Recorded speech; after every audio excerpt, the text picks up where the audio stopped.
Alright Reddit, let me tell you about this one time. A classic r/I don't work here lady scenario that still makes me chuckle. So I used to sling solar panels, right? Standard gig, khakis, blue polo. Looked sharp for client meetings, but man, it was a grind. Anyway, this one particular Tuesday, I'm off duty.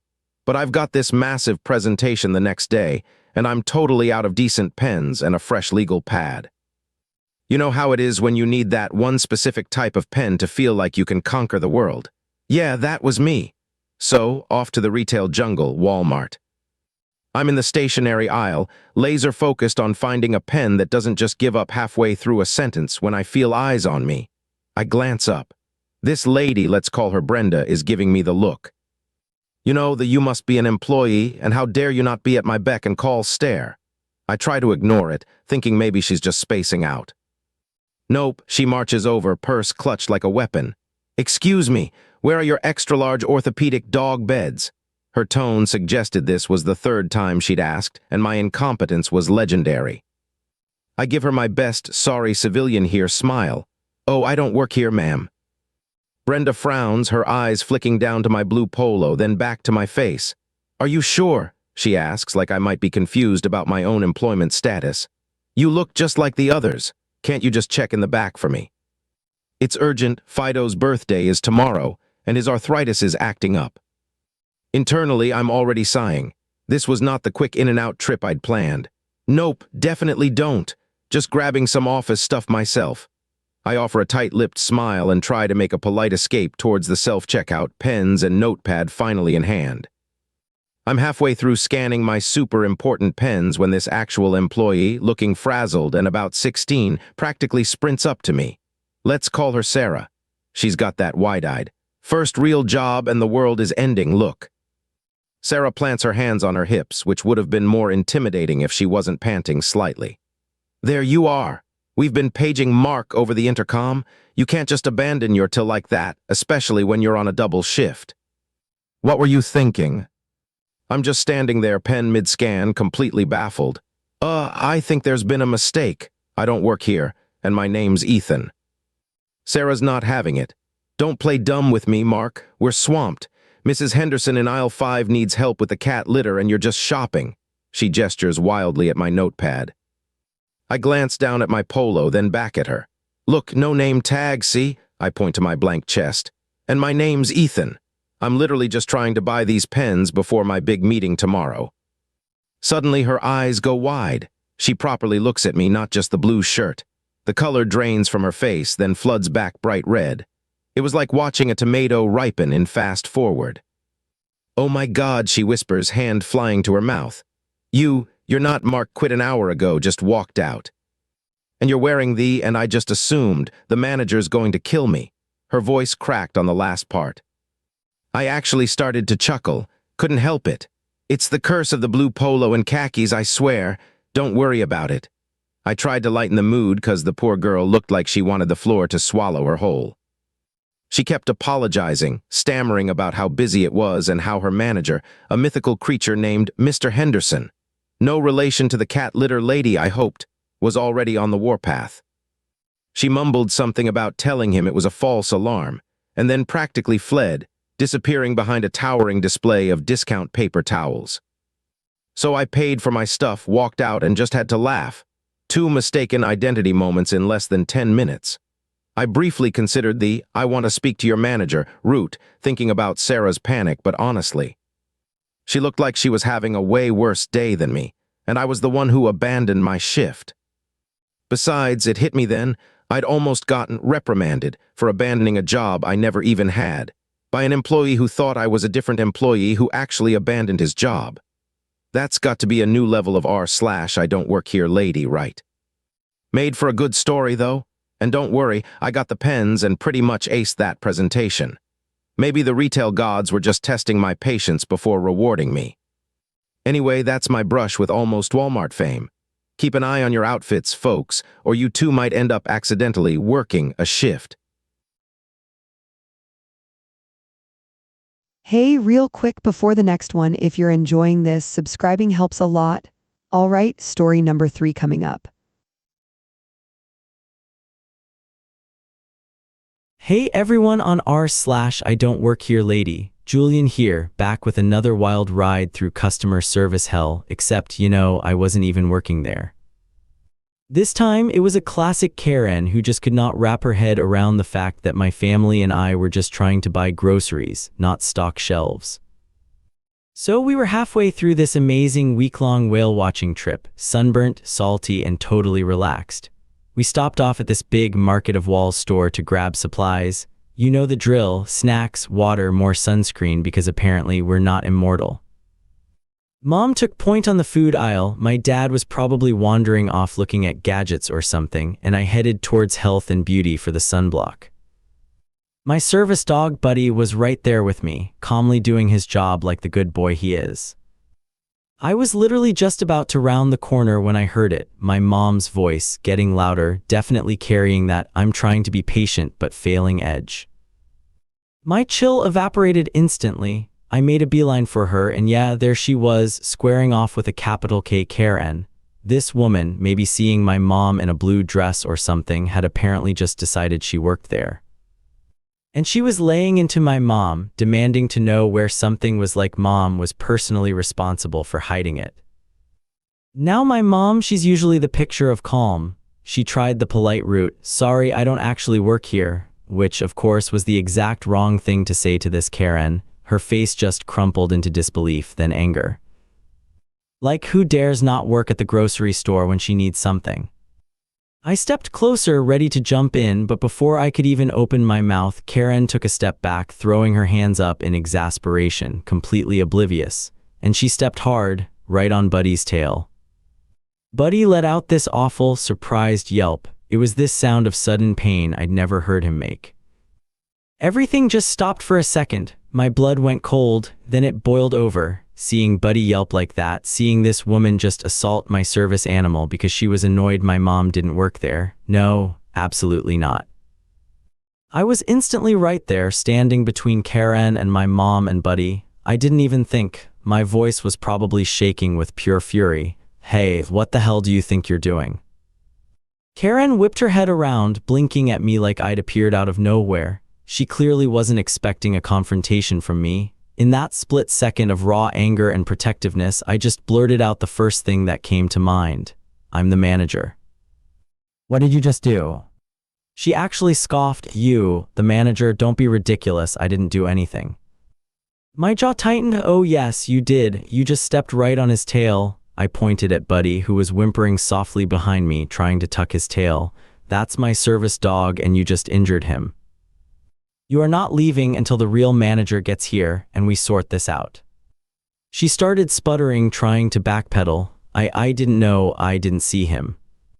"Didn't see him?" I shot back, probably louder than I should have been. "He's right here, and even if he wasn't, you don't just stomp around like that. Now stay put."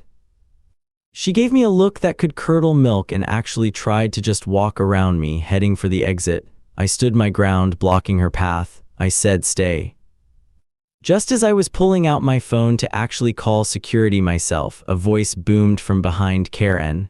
"Is there a problem here?"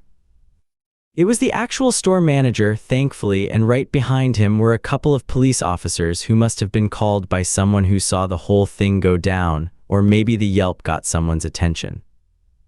The manager took one look at the scene, Mom looking stressed, me looking furious, Buddy looking scared and hurt, and Karen looking guilty and trapped. The police stepped forward. The manager confirmed to the police that yes, he'd been alerted to a disturbance involving a woman who wasn't an employee, and someone had reported seeing her step on a dog. He pointed right at Karen.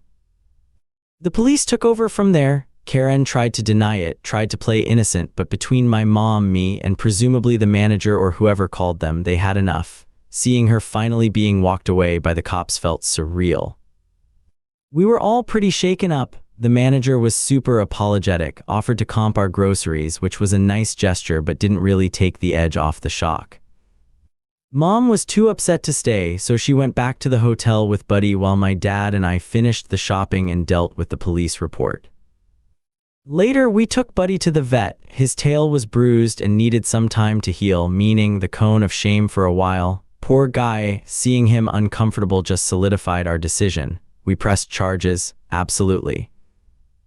The police explained what she was facing. Apparently, interfering with and willfully injuring a service animal is a pretty big deal here. On top of that, they hit her with assault for stepping on him, I guess. Destruction of property, Buddy's technically property in that sense, weirdly enough, and disrupting the peace.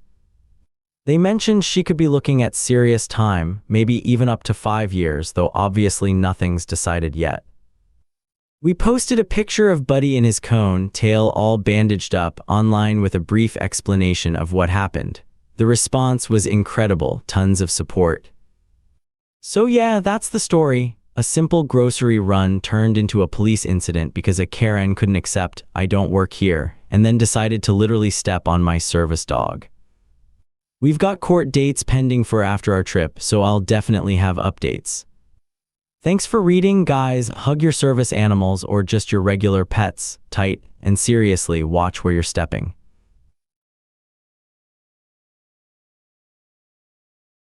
So picture this, it's Black Friday. The air smells faintly of desperation and discounted electronics.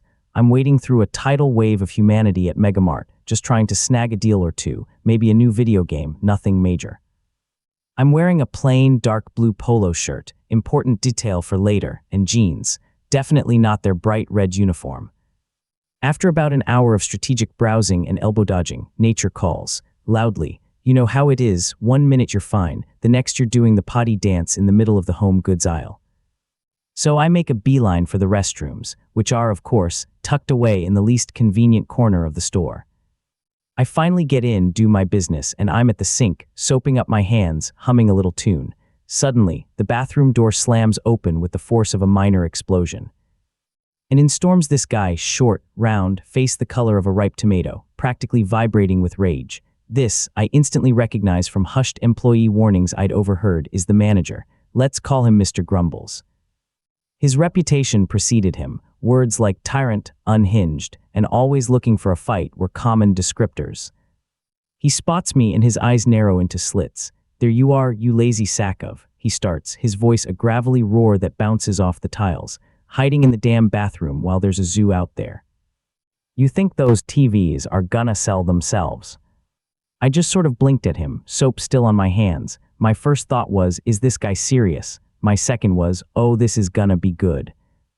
Excuse me, I said, trying to sound polite but probably failing because a grin was already tugging at my lips. "I think you've got the wrong guy. I don't work here." Mr. Grumbles scoffed, a sound like a deflating walrus. "Don't give me that. I saw you loitering in aisle 7, pretending to look at those blenders. Now get your backside out there and help Mrs. Henderson with the oversized teddy bears, pronto." He actually jabbed a sausage-like finger towards the door. Okay, now I was starting to get a little annoyed, but also incredibly amused. "Seriously, dude," I said, reaching for a paper towel. "I'm a customer. See, no name tag, no red vest. Just a guy trying to escape the Black Friday madness for 5 minutes." He took a step closer, invading my personal space, smelling faintly of stale coffee and fury. "I know a slacker when I see one. You think you can just waltz in here, wear a vaguely blue shirt, and avoid work?" "Not on my watch." His voice was escalating, drawing the attention of another poor soul who dared to enter the restroom. The newcomer wisely backed out immediately. This was gold. I slowly dried my hands, making a show of it. "Look, Mr. Grumbles," I said, deciding his self-appointed nickname fit. "I'm just going to leave now. Enjoy your power trip." I started to walk past him. "Oh no, you don't," he shrieked, and I swear he was about to grab me. I sidestepped him neatly. "Security, we got a runner," he bellowed into a walkie-talkie that seemed to materialize in his hand. I walked out of the bathroom, not running, but with a definite pep in my step, chuckling to myself. Sure enough, as I re-entered the main store floor, I saw 2 sheepish-looking employees in actual red vests glancing nervously between me and the direction of the bathroom, where Grumbles was probably still fuming. "He wants us to, keep an eye on you," one of them mumbled, looking like he'd rather be anywhere else. "Your manager thinks I'm an employee playing hooky," I explained, grinning. "He's a real piece of work, isn't he?" The other employee, a young woman, actually snorted. "You have no idea." So I decided to have a bit of fun. I knew I hadn't done anything wrong. I started a slow, meandering tour of the store. I'd pause at a display of toasters, examine them intently, then move on. I'd wander down the Christmas decoration aisle, pick up a bauble, sigh dramatically, and put it back. All the while, my two reluctant escorts trailed me at a distance, looking utterly miserable and trying to appear inconspicuous, which they totally weren't. It was like a really, really slow-motion spy movie. After about 10 minutes of this, I spotted an unmanned, closed checkout lane. Perfect. With a little wave to my bewildered-looking shadows, I ducked under the chain and strolled out the front doors into the sweet, sweet chaos of the parking lot. I glanced back. Mr. Grumbles had emerged and was now haranguing my former escorts, probably for losing the phantom slacker. He was pointing wildly around the store, his face an even deeper shade of puce. He hadn't even seen me leave. The best part, as I was walking to my car, I saw him through the window, still storming around near the front, probably looking for the lazy employee in the blue shirt who dared to use the bathroom on his watch. He was so caught up in his own rage, he completely missed the actual guy walking out. Man, some people really get a kick out of a little bit of power, don't they? Anyway, hope you got a laugh out of that one. Stay safe out there, retail warriors and shoppers alike. This next one, yeah, it's a good one too.